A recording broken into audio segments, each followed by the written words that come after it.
প্রবাসী নির্ভর এই সিলেট একটি আন্তর্জাতিক বিমানবন্দর আছে, কানাসালের নাম পদ্মলোচন। এক চোখে দেখে না, এটার নাম রাখা হয়েছে পদ্মলোচন। যদি এটা আন্তর্জাতিক বিমানবন্দর হবে তাহলে সকল এয়ারলাইন্সের ক্রাফট এখানে নামবে না কেন? এতদিন ধরে এটা পূর্ণাঙ্গ আন্তর্জাতিক বিমানবন্দর হয় না কেন? সিলেটি প্রবাসীরা তো বাংলাদেশের রিমিটেন্সে বিশাল অবদান রেখে চলছেন। আমরা আপনাদেরকে কথা দিচ্ছি ইনশাআল্লাহ এই উসমানী আন্তর্জাতিক বিমানবন্দর নামে নয়, কামে পূর্ণাঙ্গ হবে ইনশাআল্লাহ।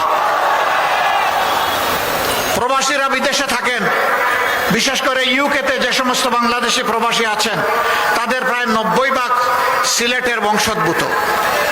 ম্যানচেস্টার একটা গুরুত্বপূর্ণ হাব, সেখানে বিমানের নিয়মিত ফ্লাইট আগে যেত আসতো, এখন বন্ধ করে রাখা হয়েছে। কেন? আমরা তো আগাবো, পিছাচ্ছি কেন? আমরা কি চিংড়ি মাছের দৌড় শুরু করেছি? চিংড়ি মাছ দৌড়াইতে শুরু করলে শুধু পিছনের দিকে যায়। আমরা তো সিংহের তাবা মেলে সামনে আগাতে চাই। রোড বন্ধ নয়, ওই রোডও চালু করা হবে, আবার নতুন নতুন লোড করা হবে ইনশাআল্লাহ। আমেরিকার মতো দেশ, সেখানে বিপুল সংখ্যক বাংলাদেশে থাকেন।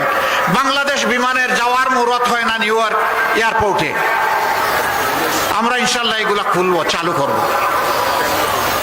রাষ্ট্র বিমান সংস্থার একই কথা, আমাদের লাভ হয় না। লাভ হবে কেমনে? জুড়ির তলা যদি ভাঙ্গা থাকে সব তো সাগরে চলে যায়। মহান আল্লাহর উপর ভরসা করে দুর্নীতির রোড যখন বন্ধ হবে, চাঁদাবাজি যখন বন্ধ হবে, তখন সকল উন্নয়ন হবে ইনশাআল্লাহ। 5 বছর এই দেশের চেহারা ইনশাআল্লাহ পাল্টে যাবে। নতুন যে বাংলাদেশের স্বপ্ন আমাদের যুব সমাজ, আমাদের মা বোনেরা দেখেন, সেই বাংলাদেশ সেদিন হাতে ধরা দিবে ইনশাআল্লাহ। সম্মানিত ভাইরা, প্রবাসীদের আরো দুঃখ আছে। মিডল ইস্টে যারা কাজকর্ম করতে যান তারা অত বেশি বেতন এবং আয় রোজগার করতে পারেন না। কারো কারো ভাগ্যে অনেক সময় ওই দেশে ইন্তেকাল জুটে যায়। এই লোকটি যখন ইন্তেকাল করে তখন তার লাশ নিয়ে ঠেলা ধাক্কা শুরু হয়ে যায়। কেন? তাকে বলবেন রিমিটেন্স যোদ্ধা, আবার সে ইন্তেকাল করলে তার কোনো অভিভাবক থাকবে না, তা আমরা মানতে রাজি নই। ইনশাআল্লাহ রাষ্ট্রীয় খরচে বিদেশে যারা ইন্তেকাল করবেন, যাদের সেই সামর্থ্য নাই, অতি সম্মানের সাথে তাদের লাশ আমরা কাঁধে করে দেশে বহন করে নিয়ে আসবো ইনশাআল্লাহ। শুধু তাই না, বিদেশে প্রবাসে গিয়ে যারা আয় রোজগার করার আগেই দুনিয়া থেকে বিদায় নেন, তাদের বিষয়টাকে মানবিক দৃষ্টি থেকে গ্রহণ করা হবে এবং তাদেরও পরিবারের দায়িত্ব নেবে সরকার এবং রাষ্ট্র ইনশাআল্লাহ।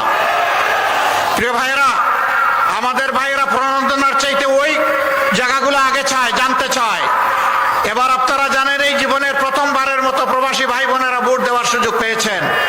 আপনাদের দোয়ায়, আল্লাহর মেহেরবানিতে এই আওয়াজ আমরাই দিয়েছিলাম।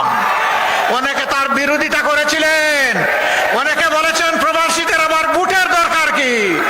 ওরা বিদেশে যাবে, রুজি করবে, পরিবারকে টাকা পাঠাবে, দেশকে রিমিটেন্স দিবে, এর বাইরে তাদের আর কি আছে? লজ্জা! আমাদের ভাই বোনদেরকে অপমান করা হয়েছে। আমরা বলেছিলাম ভোট যার যার পছন্দ মতো দেবে, কিন্তু আমরা প্রতিটি প্রবাসীর ভোটের নিশ্চয়তা চাই। সরকার শেষ পর্যন্ত আমাদের দাবি মেনে নিয়ে আলহামদুলিল্লাহ বাস্তবায়ন করেছে। এবার যদি সবার ভোটার নাও হতে পারে, ভোট নাও দিতে পারে, দরজা খুলেছে, আগামীতে নিশ্চিত হবে ইনশাআল্লাহ।